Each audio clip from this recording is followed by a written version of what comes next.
Welcome back to channel once again. तो आज आपको बताने वाला हूँ जीडीएस रिजल्ट 2024 के बारे में। जी हाँ, आप सही सुन रहे हो, जीडीएस रिजल्ट 2024 के बारे में आपको ऐसी चीज़ें बताने वाला हूँ जिसे सुन के आप खुश हो जाओगे। ठीक है, और आपको बता दूँ जीडीएस की कट ऑफ इस बार 49-56% तक भी जाएगी।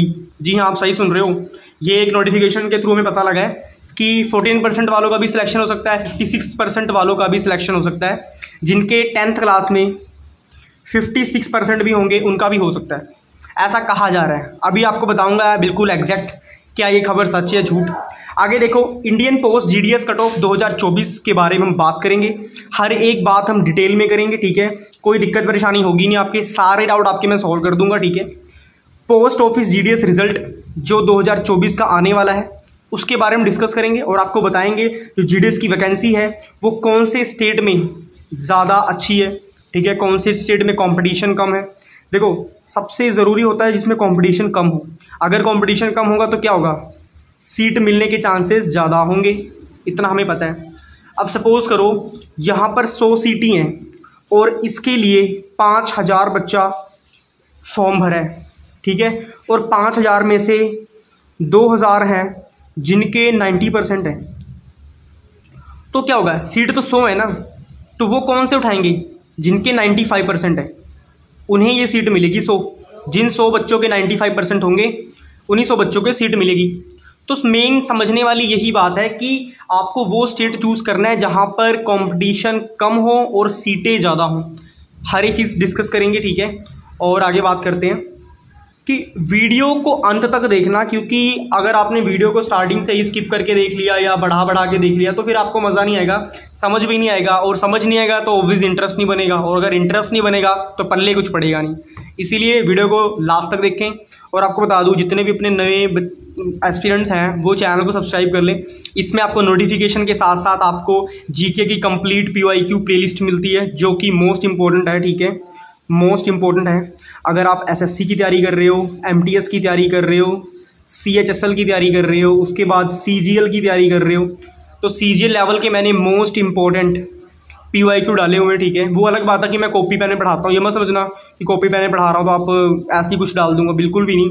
मोस्ट इंपॉर्टेंट कंटेंट डालता हूँ, ठीक है, जो क्वालिटी रिलेटेड होता है। ठीक है, क्योंकि मेरे वीडियोस आपको ज़्यादा लंबे नहीं मिलेंगे, बट हाँ कम समय में मैं चाहता हूँ कि आपका टाइम मैं ज़्यादा ना कंज्यूम करूँ। ठीक है, कम समय में आपको ज़्यादा आउटपुट दे सकूँ, इस वजह से मैं छोटे वीडियोस बनाता हूँ। ठीक है, ताकि आपके लिए हेल्पफुल हो सके। तो बात करते हैं अब, सबसे बड़ा था इस बार कट ऑफ कम जाएगी, इस बात की तो गारंटी है।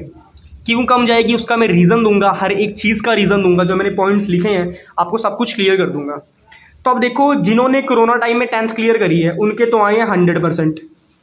ठीक है, अब दिक्कत वाली बात यहाँ पर ये आती है कि कोरोना टाइम वालों के तो 100% है, पर जो बच्चे विदाउट कोरोना टाइम में जिन्होंने अपनी 10th क्लियर करी है, जो एस्पिरेंट्स हैं, अब वो सोचेंगे कि यार हमारे तो 100% है ही नहीं। मेरिट वालों के भी कितने होंगे, 97, 98, बट इनके तो बिना पेपर दिए 100% आ गए।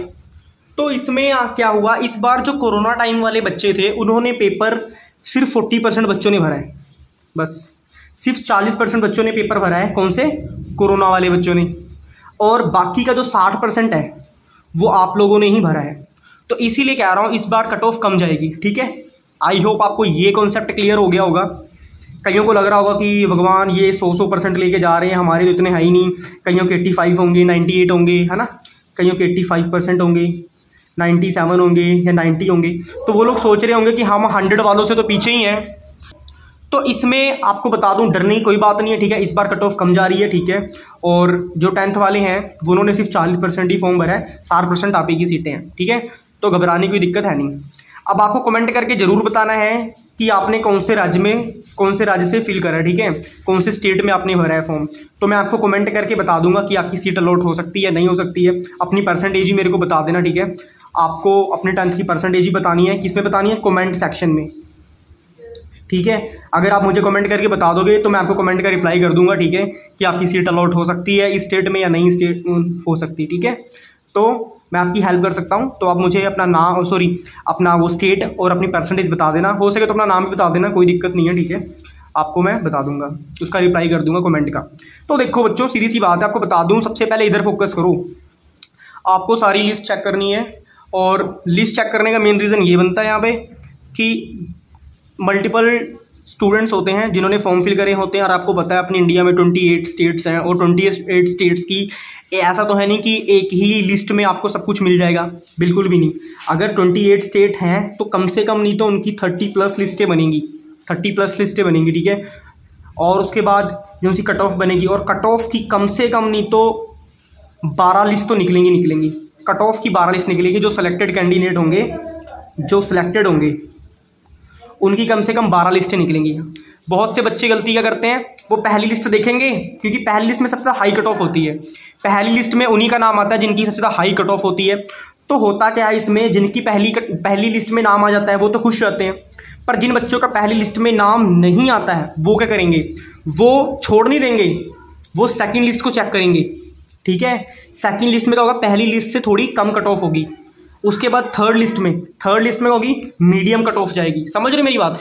तो लिस्टें काफ़ी सारी होंगी, आपको काफ़ी सारी लिस्टें चेक करनी है। ऐसा नहीं कि एक पेज देखा छोड़ दिया, नाम नहीं है निराश हो गए, ऐसा बिल्कुल भी नहीं करना है। आपको सारी की सारी लिस्टें चेक करनी है, because it is your career, ठीक है। आपका करियर बनेगा इन चीज़ों से, तो इसको सीरियसली चेक करना है, ठीक है। आपको बता दूं, मजाक में नहीं लेना या जल्दबाजी नहीं करनी है, बिल्कुल तसल्ली के साथ आपको ये चीज़ें चेक करनी है, ठीक है। अगर आप अच्छे से चेक करोगे तो चांसेस है आपका नाम आने का, इतना मैं आपको बता सकता हूँ। अगर आपके परसेंटेज अच्छे होंगे, अराउंड 85 से प्लस हैं, 85+ आपके परसेंटेज हैं, तो आपका नाम आ सकता है, ठीक है। आगे बात करते हैं, इधर आगे देखो जो मोस्ट इंपॉर्टेंट चीज़ आ रही है उसके बारे में डिस्कस करते हैं। अब देखो जो फोर्थ लिस्ट है, फोर्थ लिस्ट ऐसे होता है कि जैसे जैसे लिस्टें डाउन जाएंगी, जैसे जैसे लिस्टें डाउन जाएंगी तो क्या होगा, परसेंटेज भी डाउन जाएगी, ठीक है। और जब दोनों चीज़ें जब नीचे आ रही, परसेंटेज भी नीचे आ रही है, कहीं ना कहीं तो किसी ना किसी कैंडिडेट्स का नेम तो होगा ही ना, तो क्या पता उसमें आपका भी नेम आ सकता है। इसीलिए चेक करना हमारा फर्ज बनता है। कहते हैं ना, मंजिल मिले या ना मिले मुकद्दर की बात है, अगर कोशिश हम ना करें तो वो गलत बात है, तो कोशिश हमें करनी है, ठीक है। श्री कृष्ण जी भी यही बोलते हैं कि कर्म करो, फल की चिंता मत करो। अगर आप अपना काम अच्छे से करोगे, अपना वर्क, जो आपका वर्क है, अगर आप अच्छे से करोगे आपको सक्सेस ज़रूर मिलेगी, ठीक है। तो अपना काम अच्छे से करो और बढ़िया से तैयारी करो। और आपको एक बात और बोलूँगा, और आपको मैं बाद में समझाऊंगा, पहले आप इधर समझो। तो आपको सारी लिस्टें चेक करनी, जितनी भी लिस्टें आएंगी PDF बन के आपको सारी देखनी है, ठीक है। इतना क्लियर हो गया। आगे बात करते हैं। अब देखो बच्चों, इसी तरह जो फर्स्ट लिस्ट होगी उसमें 100% जिनके होंगे वो सिलेक्टेड होंगे। और आपको बता दूं, ये 2023 की आपको मैं लिस्ट का एक निचोड़ बता रहा हूँ, ठीक है। मैं यहाँ पर आपके सामने लिस्ट नहीं खोल रहा, क्योंकि मुझे पता अगर मैं वो खोलूँगा तो टाइम बहुत लग जाएगा, इसलिए मैं लिस्ट नहीं खोल रहा, आपको टू द पॉइंट आपको नॉलेज दे रहा हूँ, ठीक है। 2023 की जो रिपोर्ट आई थी उसमें जो पहली लिस्ट आई थी उसमें वो बच्चे सिलेक्टेड थे जिनके 100% थी, ठीक है। इतना क्लियर हो गया, वो बच्चे सिलेक्ट थे जिनके 100% थे। उसके बाद जो फिफ्थ लिस्ट थी उसमें वो बच्चे सिलेक्ट थे जिनके 93% थे, जिनके 91% थी, वो सिलेक्ट थे। अब देखो ये बच्चे मैक्सिमम इतनी हाई जो सी कट ऑफ आपको जा रही है, सिलेक्टेड दिख रहे हैं। इसी तरह मल्टीपल उसके नीचे 6वीं लिस्ट, 7वीं लिस्ट, 8वीं लिस्ट इस तरह होती हैं, और उसमें परसेंटेज भी डाउन डाउन डाउन डाउन जाती रहती है, ठीक है। अब हम बात करते हैं कि हाई कट ऑफ वाले स्टेट कौन से हैं जिनमें सबसे ज़्यादा हाई कट ऑफ जाती है। अब देखो नंबर 1 पे यूपी आता है, हरियाणा आता है सेकंड नंबर पे, थर्ड नंबर पे पंजाब आता है। हरियाणा पंजाब की आपको कैपिटल पता है चंडीगढ़ है, और चंडीगढ़ में भी बहुत अच्छे अच्छे बच्चे हैं जो बहुत अच्छी मेहनत करते हैं, ठीक है। चंडीगढ़, दिल्ली, तो ये टोटल 5 स्टेट हैं, 2 3 5, ये 5 स्टेट हैं जिनकी कट ऑफ बहुत हाई जाती है। और यहाँ पर मेन बात हाई जाने का है क्या, यहाँ पर जो वैकेंसी है बच्चों वो कम है, और अगर वैकेंसी कम है तो क्या होगा, कंपटीशन ज़्यादा होगा। अगर वैकेंसी कम है तो कंपटीशन ज़्यादा होगा। अब देखो ऐसा होता है, कंपटीशन है ना जो, वो ये वाला फॉर्मूला है कंपटीशन का। अगर competition is inversely proportional to the vacancy, अगर वैकेंसी कम है तो कंपटीशन ज़्यादा है, अगर कंपटीशन कम है तो वैकेंसी ज़्यादा है, ठीक है। ये इनवर्सनली प्रोपोर्शनल का साइन होता है, ठीक है। जिन्होंने फिजिक्स पढ़ी होगी उनको पता होगा। तो बच्चों मेरी बात समझो, इसको आप समझ गए होंगे। और आपको एक बात और बता दूं कि देखो सिर्फ मेरिट वाले एग्जाम पर फोकस मत रखो, मेहनत वाले एग्जाम पर फोकस रखो, ठीक है। मेहनत करो अच्छे से, क्योंकि देखो बच्चों आपको आपकी मेहनत ही आगे लेके जाएगी, ठीक है। मैं ये आपको सलाह दूंगा कि अगर आप 20 से 22 साल के बीच में हो, या 18 से लेके 22 साल के बीच में हो ना, तो मैं ये बोलूँगा आप अपना हार्डवर्क करो, ठीक है। वो एग्ज़ाम दो जिनमें आपका फ्यूचर हो। मैं आपको सलाह दूंगा कि आप अभी SSC एग्ज़ाम क्रैक करो। एसएससी एग्ज़ाम क्रैक करो, ठीक है, रेलवे के एग्ज़ाम पर जाओ, क्योंकि यहाँ पर बच्चों देखो सीधी सी बात है, घुमा फिरा के सारी बात सैलरी पर आती है। अगर आपकी सैलरी ही अब इसमें कितनी 12,000 आपको अगर सैलरी दे रहे हैं, 12,000 में क्या बनता है? कुछ भी नहीं बनता, ठीक है। क्यों 12,000 दे रहे हैं? क्योंकि पता है इसमें 4 घंटे की ड्यूटी। अरे आलस मत करो, 4 घंटा मत सोचो, आप एसएससी करोगे ना 35,000, ठीक है, उसके बाद अलाउंस मिला के भाई 42,000 कहीं नहीं गया, ठीक है। रेलवे 38,000, ठीक है, 30,000, 38,000, 1.5 लाख तक सैलरी जाती है, 1,50,000। अब आगे चल के आपकी फैमिली भी तो बड़ी होगी, तो खिलाओगे कैसे जब पैसे ही नहीं होंगे? तो इसीलिए कह रहा हूँ बच्चों, एसएससी पर फोकस करो, रेलवे पर फोकस करो, ये जीडीएस वीडीएस छोड़ो, किसी काम का नहीं है, ठीक है। समझ रहे मेरी बात? नाम की सरकारी नौकरी नहीं करनी हमें पैसे कमाने हैं अच्छे वाले, हमारे पेरेंट्स प्राउड कर सकें, हमें अपने माँ बाप के सपने पूरे करने हैं। दिमाग में ये चीज़ रखो, ना कि ये रखो कि हमें फ्री की नौकरी मिल जाए ऐसा वैसा, ठीक है। अगर मिल रही है ठीक है, करो 1-2 साल करो, मगर एम अपना बड़ा रखो, सपने अपने बड़े रखो, ठीक है। अब देखो कुछ ऐसे स्टूडेंट्स भी हैं जिनका 75-76% में भी सिलेक्शन हुआ है। जी हाँ, ये 2023 में था, ठीक है। ऐसे बच्चे भी थे जिनका 75-76% पे भी सिलेक्शन हुआ है। और बताओ, तो आपको बोलूँगा so be ready for the result, ठीक है, and all the very best for upcoming results. तो बच्चों अगर आपको वीडियो अच्छी लगी है तो लाइक शेयर सब्सक्राइब करना, ठीक है बच्चों। और बता दूं आपको कि वीडियो शेयर करो, ठीक है। अगर आप शेयर करते हो वीडियो पे व्यूज़ आते हैं तो मेरा भी मन करता है वीडियो बनाने का, अदरवाइज मैं भी फिर आलस कर देता हूँ। क्योंकि बता दूं एक्चुअली मैं ऑफलाइन क्लासेस चलाता हूँ, ठीक है, और ऑफलाइन क्लासेस में मेरे पास बिल्कुल भी टाइम नहीं बन पाता, ठीक है। तो मैं बहुत ही टाइम निकाल कर आपके लिए वीडियो बनाता हूँ, ठीक है, ताकि आप लोगों की मैं हेल्प कर सकूँ, ठीक है। वो भी मैं फ्री ऑफ कॉस्ट बनाता हूँ। चाहता तो मैं अपनी वीडियो मेंबर्स वाले उसमें डाल सकता था ऑप्शंस पे, मगर मैंने नहीं डाला। मैं चाहता हूँ कि आपके पास फ्री ऑफ कॉस्ट एक अच्छी क्वालिटी वाली नॉलेज पहुँचे कम से कम समय में, ठीक है। तो and all the very best for upcoming results बच्चों, ठीक है। तो मेहनत करते रहो। और आपको एक बात और बोलूँगा, अगर आप अगेन फिर से बोलूँगा 18 से 23 साल के हो, इसके बीच में हो, 18 से 23 साल के बीच में, तो बच्चों ऐसे एग्जाम क्रैक करो ना जिन्हें देख के आपका प्राउड फील हो। एसएससी एग्जाम क्रैक करो यार, ठीक है। सीएचएसएल करो क्रैक, हवलदार का एग्जाम क्रैक करो, ठीक है, हवलदार का एग्जाम क्रैक करो। उसके बाद सीपीओ का एग्जाम क्रैक करो, सीजीएल क्रैक करने की सोचो यार, ये बड़े बड़े एग्जाम क्रैक करने की सोचो यार। ये क्या है, जीडीएस वीडीएस के चक्कर में मत पड़ो, ठीक है, इन्हें क्रैक करने की सोचो। अभी एसएससी जीडी का आने वाला है, इसे क्रैक करने की सोचो। एमटीएस क्रैक करने की सोचो यार। वर्कलोड पता है एमटीएस में बहुत कम होता है, बहुत कम, हफ्ते में 2 छुट्टियां आपको मिलती हैं इसमें। और बताओ, एमटीएस में आपको हफ्ते में 2 छुट्टियां मिलती हैं और वर्कलोड बहुत कम होता है। और सैलरी पता कितनी होती है इसकी एमटीएस की? 35,000 स्टार्टिंग है भाई, स्टार्टिंग। और 1 साल के बाद ये बन जाएगी 40,000, समझ रहे हो? तो भैया मौज इसमें है, ये जीडीएस वीडीएस में मौज नहीं है। एसएससी करो, ठीक है, सिलेक्शन करो। देखो जो लोग लूजर्स से होता है ना, लूजर्स कंप्लेन करते हैं, जो लूजर्स होते हैं वो कंप्लेन करते हैं कि यार कंपटीशन बहुत ज़्यादा है, मैं कर नहीं पाऊँ यार, घूस चलती है, ये चलता है, वो चलता है। कुछ नहीं चलता रियल में। मैं आपको बता दूं, जो बच्चा मेहनती है वो कर लेगा।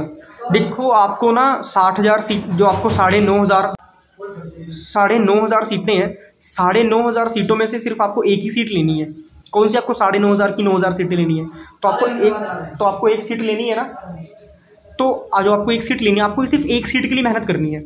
आप सिर्फ एक सीट पर मेहनत करो, ठीक है, आपका ज़रूर सिलेक्शन होगा, ठीक है। And all the very best, अच्छे से मेहनत करो। जीडीएस भी देखो, अगर सिलेक्शन हो रहा है जीडीएस में तो बहुत बढ़िया है, ठीक है। 1-1.5 साल करो इसे, ठीक है, उसके बाद तैयारी अपना बड़ा रखो, ठीक है। क्योंकि देखो यार, अगर पैसा है, कहते हैं ना भैया ना गैया सबसे बड़ा रुपया, जिसके पास है गांधी उसकी है चांदी। तो भैया गांधी कमाने में फोकस रखो। और गांधी कैसे कमाओगे? जब अच्छे से पढ़ोगे। तो फोकस एसएससी पर रखो। इसकी मैंने क्लासेस बनाई हुई है, मोस्ट इंपॉर्टेंट, ठीक है। यहाँ पर थोड़ा मैंने गंदा डाल दिया, ठीक है, तो आपको इधर बता देता हूँ मैं। इसकी मैंने मोस्ट इंपॉर्टेंट क्लासेस डाली हुई हैं, आप वो चेक कर सकते हो, ठीक है। मोस्ट इंपॉर्टेंट क्वेश्चंस बना के डाले हुए हैं, आप वो देख लेना। और बीच में ना थोड़ा फोकस हिल रहा होगा यार, एक्चुअली यहाँ पे ना लाइट चली गई है तो मैं फ़ोन की फ्लैश से बना रहा हूँ वीडियो। मोस्ट इंपॉर्टेंट क्वेश्चंस मैंने बना के डाले हुए प्लेलिस्ट में, ठीक है, आप देख सकते हो। जीके, DSSB, MTS, RPF, इस नाम से बनी हुई है प्लेलिस्ट। और इसमें सारे के सारे मोस्ट इंपॉर्टेंट क्वेश्चंस डाले हैं प्रीवियस ईयर्स के, ठीक है बच्चों। तो मेहनत करो और मौज काटो नौकरी लेने के बाद। Till then good bye everybody, best of luck. और कमेंट करके बताना, ठीक है, कौन सी स्टेट में आपने फील करा है और आपके 10th में कितने % है। मैं आपको रिप्लाई करने की पूरी कोशिश करूंगा। Till then good bye everybody, take care.